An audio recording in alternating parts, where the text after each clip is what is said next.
Hi, my name is Erin Clash. I am an assistant professor at Auburn University Montgomery, and I wanted to share a little bit of my story about teaching during the coronavirus pandemic with you. The title of my presentation is Flexibility is Key. It is okay to make a change. When COVID-19 shuttered a great deal of the United States in March 2020, I was teaching hybrid and online course sections at my university. Teaching in an online asynchronous format was nothing new to me, and I really rather enjoy it. Additionally, I have facilitated many synchronous Zoom meetings, so I was quite confident in my ability to facilitate online class meetings. Spring 2020 was not really a huge change for me.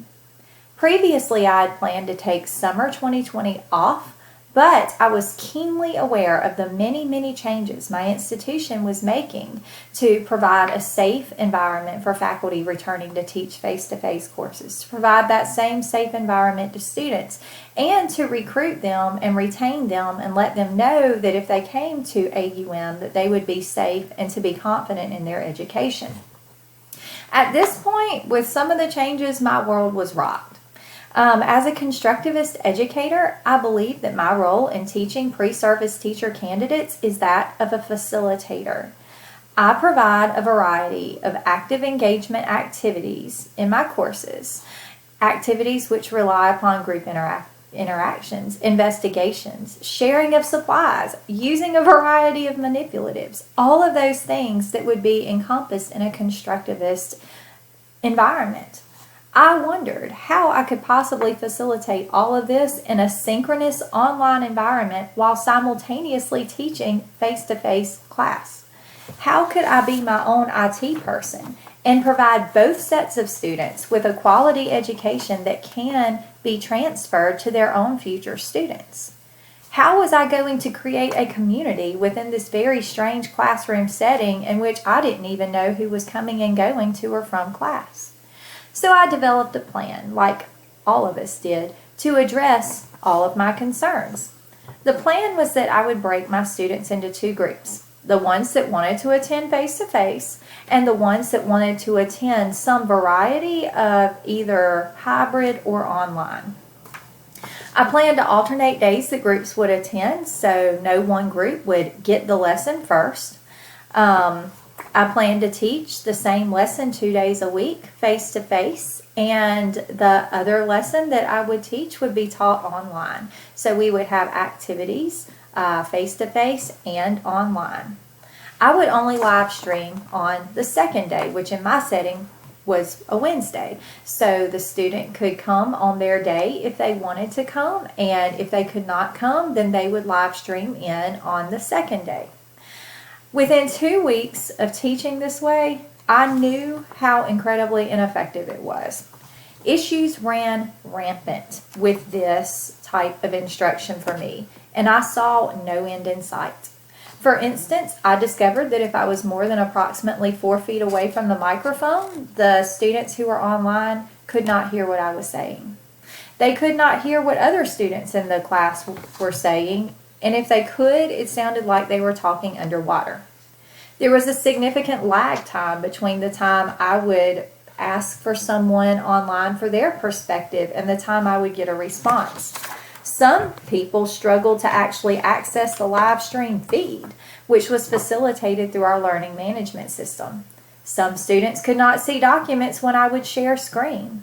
Some could not find where to actually access the documents that were online within our learning management system and clearly marked.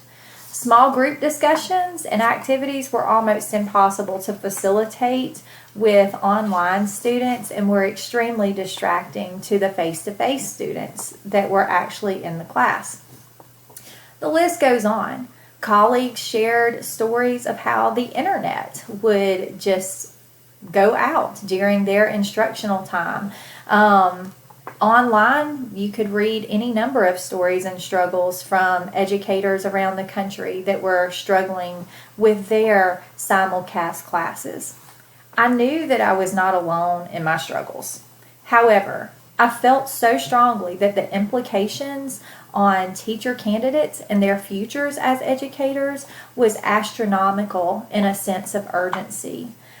I knew that I did not have the time and could not continue to flounder due to my lack of knowledge of how to effectively teach in a face-to-face setting while simultaneously teaching through live stream. Therefore, I developed a plan to change. I'm not the instructor that likes to make major changes during the middle of a semester. I usually think through these things well before the semester starts.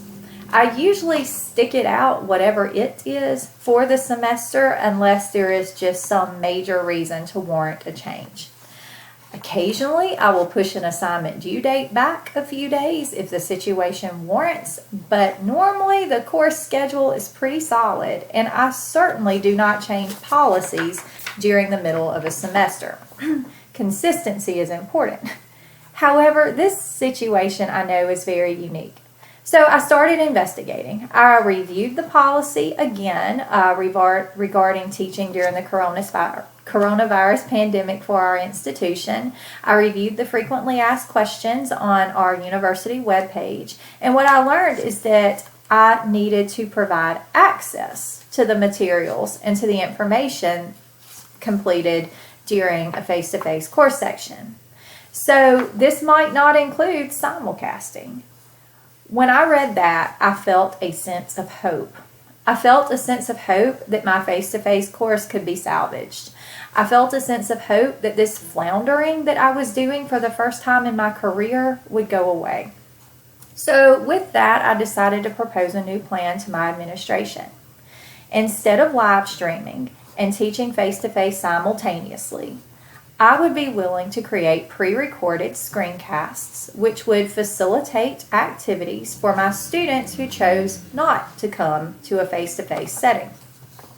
These activities would be posted in a discussion board format, so students would have the community of interacting with their classmates for one or both class periods that were missed, choosing not to come to a face-to-face class.